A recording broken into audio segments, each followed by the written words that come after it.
Hello বন্ধুরা, আজকের ভিডিওটা খুবই গুরুত্বপূর্ণ, বিশেষ করে তাদের জন্য যারা সরকারি ভাতার উপর নির্ভরশীল করে দিন কাটাচ্ছেন।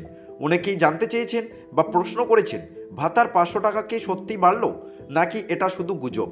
যদি 500 টাকা বৃদ্ধি করা হয়, তাহলে আপনারা সেই বৃদ্ধি টাকা অ্যাকাউন্টে কবে থেকে পাবেন, কারা কারা পাবেন, আর এর জন্য কি নতুন কোনো আবেদন করতে হবে? আজ আমরা এই বিষয়টির সম্পূর্ণ সত্য তথ্য আপনাদের সামনে তুলে ধরব, তাই ভিডিওটি আপনারা অবশ্যই শেষ পর্যন্ত দেখবেন।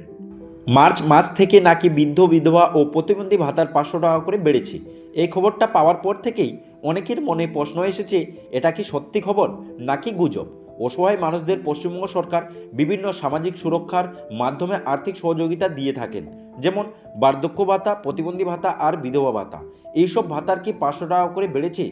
ভাতা নিয়ে বিভিন্ন খবর সোশ্যাল মিডিয়ায় ইতিমধ্যে ছড়িয়ে পড়েছে। অনেকে বলেছেন সরকার ভাতার পরিমাণ বাড়িয়েছে, আবার কেউ বলছেন এখনও কোনো অফিসিয়াল ঘোষণা হয়নি। তবে বর্তমান তথ্য ও আপডেট অনুযায়ী কিছু বিশেষ ভাতা প্রকল্পের পরিবর্তনের আলোচনা চলছে। তবে সব ভাতাভোগীদের জন্য একসাথে টাকা বাড়ানোর বিষয়টা এখনও সম্পূর্ণভাবে নিশ্চিত নয়। সরকার নতুন করে তালিকা যাচাই ও আপডেটের কাজ করছে।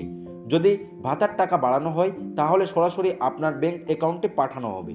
এই বিষয়ে সরকার অফিসিয়াল ঘোষণা করলে আমরা অবশ্যই আপনাদের কানে খবরটি পৌঁছে দেব। যদি এইসব ভাতার 500 টাকা করে বাড়তে পারে, সংক্ষেপে বলতে গেলে সম্ভাবনা থাকতে পারে, কিন্তু সব কিছু নির্ভর করছে অফিসিয়াল ঘোষণার ওপর। অনেক সময় বাজেট বা নির্বাচনের আগে ভাতার টাকার পরিমাণ বাড়ানো হয়। রাজ্য বা কেন্দ্র সরকার পরিস্থিতি অনুযায়ী 500 টাকা পর্যন্ত বৃদ্ধি করতে পারে।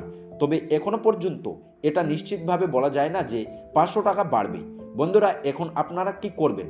শুধু সোশ্যাল মিডিয়ার গুজবে বিশ্বাস করবেন না, সরকারি ওয়েবসাইট বা নোটিশ চেক করবেন, আর ব্যাংক অ্যাকাউন্টে টাকা ঢুকলে তবেই নিশ্চিত হবেন।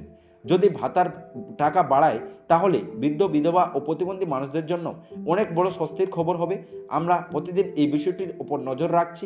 যেই মুহূর্তে সরকার ঘোষণা করবে, সবার আগে আমরা আপনাদেরকে জানিয়ে দেব। বন্ধুরা, ভিডিওটি ভালো লাগলে অন্যজনকে শেয়ার করে একটি লাইক করে চ্যানেলটিকে সাবস্ক্রাইব করবেন। ধন্যবাদ।